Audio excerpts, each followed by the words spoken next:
Attendez. Est-ce que c'est le moment de taper les enfants d'autrui? Vous voyez, je vous avais parlé, pour ceux qui me follow sur Instagram, je vous avais parlé de mes voisins le Brésiliens qui aiment trop se bagarrer là-bas. Donc je suis en train de filmer ma vidéo, je suis en train de vraiment montrer ma bonne foi pour vous livrer des vidéos. Voici.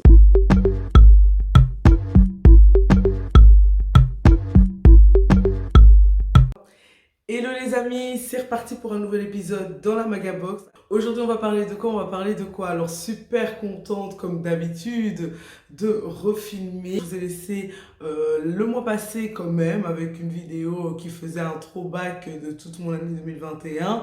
Et ici, voici ma première vidéo filmée en 2022. Alors pourquoi une disparition? Magali a toujours des excuses, oui, et toujours valable les amis. Bah du coup, je vous avais parlé de mon opération de ma bosse. Et je n'ai plus de bosse les amis. La vie est belle. Ah oui, oui, oui, oui, oui. Et donc voilà, donc j'ai fait mon opération en début janvier. Et donc en fait, j'étais un peu gonflée. Donc c'était assez compliqué de vous filmer la tête à moitié paralysée. Et bon, après, je me suis octroyé quelques petites vacances pour flemmardiser tout simplement. Je vous avoue que c'est quand même très difficile de rentrer dans la cadence et de vous livrer, comme promis, des vidéos. Donc n'oubliez pas d'activer votre alarme, les amis. N'oubliez pas d'activer votre alarme, de vous abonner si ce n'est pas fait quand même, hein, puisqu'apparemment les algorithmes, tout ça, ça fait quelque chose, comme je vous ai dit, sur YouTube. Donc n'oubliez pas, par réflexe, dès maintenant, de liker la vidéo. Vous allez liker, vous allez aimer. Ayez confiance, ayez confiance. Donc voilà, aujourd'hui on va parler de quoi? On va parler de quoi? Ben, tout simplement du choc des générations en fait. On est sorti vivre le reopening de la night, de la vie nocturne en Belgique, et que ça a été le choc des générations les amis. Il est vraiment temps que Magapop se trouve son miel pops en fait. Ah, ça donnait bien. Parce que trop c'est trop. Trop c'est trop en fait. Donc voilà, en fait, c'était un truc qu'on appréhendait de dingue. En fait, tout simplement, il faut se dire quand même que ça fait 2 ans qu'on est en plein confinement, qu'on ne sort pas vraiment. On est là, on est en train de vivre et d'inventer des nouvelles activités. Donc moi, c'était barbecue.com en fait. J'avais une grande maison à l'époque où j'étais en coloc. Je passais ma vie à faire des soirées house party, des barbecues, etc. ou à en participer. Mais par contre, la vie nocturne, si ce n'était des after work, apparemment, quand on work, eh ben, je ne faisais pas grand-chose, les boîtes c'était fini, je ne sais même plus danser, la hanche est cassée, donc voilà, les problèmes de dos se sont accentués, donc vous voyez, il y a beaucoup de problèmes qui font que, ben voilà, on était en train d'appréhender, ben du coup, cette sortie ce week-end, on s'est dit, bon, ok, let's go, on va suivre le move et faire partie de la première vague de ceux qui vont tester le reopening, ben, du coup, de la night. Et donc voilà, on est sorti sur Bruxelles Capitale, au centre, dans une boîte assez chouette qu'on fréquentait jadis à l'époque du confinement, et en se disant que de toute façon l'ambiance était garantie, les DJ étaient au top au niveau de la liste, et donc voilà quoi, soirée ambiançante à 100%. Et donc au final on se fait une before, bah déjà rien que faire déjà la before comme jadis, vous imaginez, on s'est dit merde, mais en fait les gars on doit se donner rendez-vous à quelle heure et tout. Ah non, en vérité il faut qu'on se donne rendez-vous à 22h. T'es sûr, à 22h c'était le couvre-feu? Non, c'est fini ça en fait. À 22h, il faut que tu sois prête, il faut qu'on commence à boire. Mais moi, vous vous rendez pas compte, moi à 22h, je suis déjà en train de dormir. À 22h, moi j'étais déjà en pyjama devant un Disney. Je n'ai plus la force, les amis, je n'ai plus la force de tenir. Franchement, moi ça m'allait très très bien quand ça fermait à 1h du matin, parce que j'étais déjà en train de rentrer en baillant à 1h du matin. Sauf que là, on se disait qu'on allait sortir pour 1h du matin. Donc bref, on se met quand même dans l'ambiance. Magali avait fait petite sieste avant, donc on était en forme, en forme, en forme. Donc déjà, on se dit putain, ok, on va commencer à boire.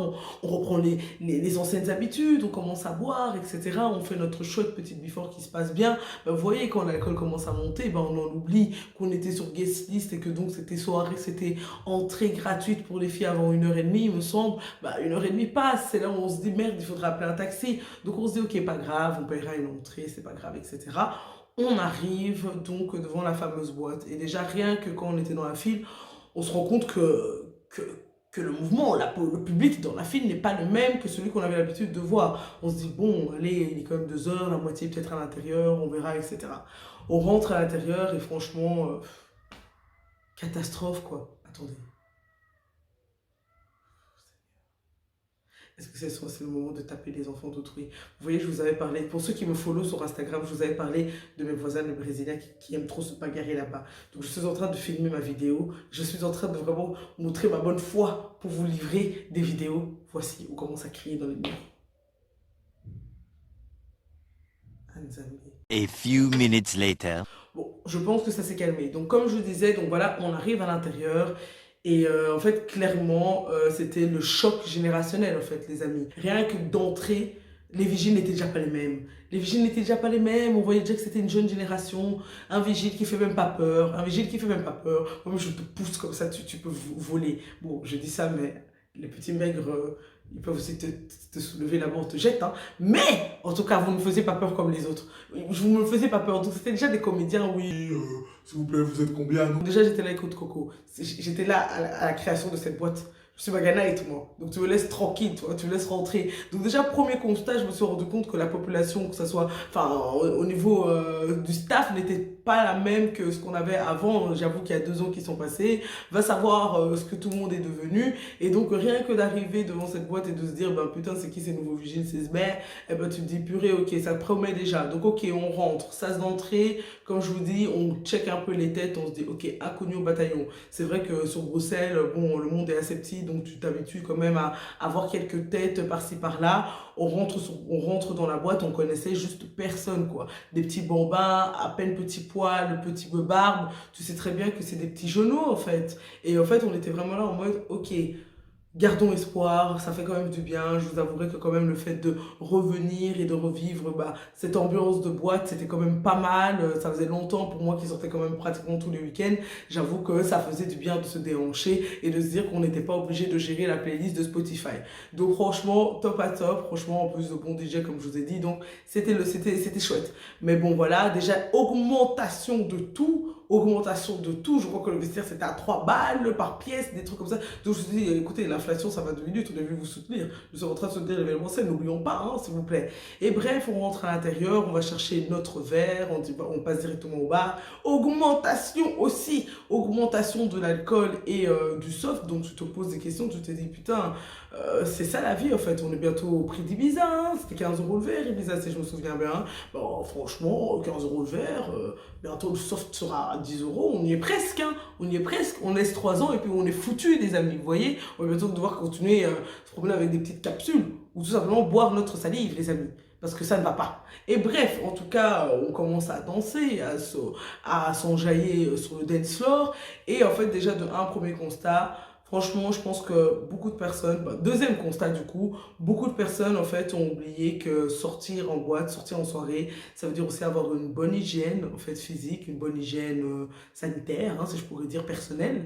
Et en fait, du coup, en fait, quand on est rentré, c'était vraiment tout, vous voyez, vous vous souvenez, malheureusement, cette odeur de transpiration qui arrive à 5 h du matin, sauf que là, il était 2 h 30, donc les amis, s'il vous plaît, faites un effort parce que voilà, on a déjà le Covid, si en plus on doit commencer à résister aussi à la transpiration, ça va pas quoi. Et bref, en tout cas, c'était vraiment déjà la catastrophe par rapport à ça. Franchement, ça puait de dingue, c'était vraiment c'était pas respirable en fait. Donc on était serrés comme des verlands, donc déjà même pour danser, mais bien évidemment c'est toujours le même problème. En fait, on est super serrés. J'avais tellement plus l'habitude de vivre ça que franchement, je me disais, Seigneur, continue à m'écraser, vraiment, même tuez-moi. Écrasez-moi, c'est même mieux en fait. Donc voilà. Et troisième constat, en fait, c'est tout simplement qu'on regardait la population et que c'était mes petits frères et sœurs. La meuf qui était au bar, je crois que c'est une petite de mon village. Les types qui étaient soi-disant, je sais pas, serveurs. C'est les petits de mes potes, vous voyez. Donc en fait, je me suis dit, mais merde, en fait, on est foutus. Il est temps de laisser place à la nouvelle génération. Et en fait, c'est ça le troisième constat. C'est le quatrième constat, je ne sais plus à combien de constats j'étais même. C'est qu'en fait, c'est la catastrophe en fait. On est obligé de laisser place à la nouvelle génération qui a beaucoup d'énergie. Comme je vous ai dit, on est rentré, on a vu l'énergie qu'il y avait. Ça sentait la nouvelle génération. Ça sentait la nouvelle génération. Parce que même moi, ici comme c'est là, je ne peux plus sauter comme ça. Trop de do this teggy leg, trop de teach me how to doggy. Moi aussi, je fais dans les fiers, teach me how to doggy, hein, ok. Eux, ils étaient là dans le clip. Non, même si je fais ça ici, je vais me craquer le cou. Je vais me craquer le cou, en fait. Et en fait, franchement, clairement, c'était vraiment ça. Je me suis dit, mais en fait, Seigneur, on est devenus des vieillards, en fait. Il est temps de fuir, de rester à la maison de jouer au Monopoly le week-end. Et franchement, c'était vraiment compliqué parce que je me dis, mince, mais alors où sortir? C'est une question que je pose, cher public, chers téléspectateurs, chers abonnés. Où sortir quand on arrive au début de la trentaine et qu'on se rend compte qu'il y a toute une nouvelle génération qui prend place et surtout après le Covid tout simplement parce que c'est surtout pas ça en fait. À l'époque on avait beaucoup de réponses, je veux dire il y avait quand même des boîtes qu'on savait plus ou moins la tranche d'âge, mais là le souci c'est qu'il y a beaucoup de choses qu'on fait faillite.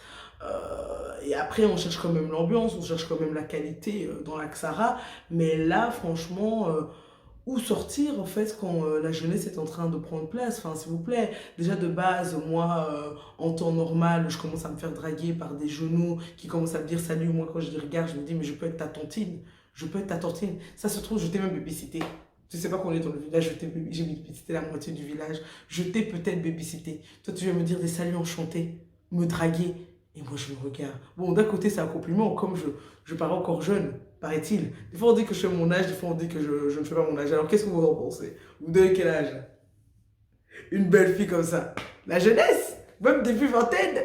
Mais bref, franchement, les gars, vraiment pour vous dire que, en fait, c'est ça en fait ma vidéo, c'est vraiment que faire, où sortir. Alors moi qui suis dans l'événementiel, justement c'est une question très intéressante que je vous pose et je vous demanderai by the way de répondre par commentaire parce que vraiment où sortir, que faire, quel type d'événement en fait vivre et s'attendre quand on a 30 ans en fait, où aller parce qu'en fait tout simplement le monde de la night c'est complicado quand on veut pas trop que ça et qu'on veut quand même rencontrer des gens. Bon après c'est vrai que bon il y a des activités culturelles etc, hein, j'en disconviens pas hein, mais je veux dire quand on veut sortir quand même la nuit et au-delà des afterwork et qu'on veut faire quelque chose, où sortir. Si vous avez des bonnes adresses sur Bruxelles-Capitale, n'hésitez pas à les partager. Peut-être qu'il y a des endroits cachés, Bruxelles c'est tellement grand qu'au final c'est des petits bars dans des coins de communes très lointaines qui regorgent de petites surprises sympathiques quoi.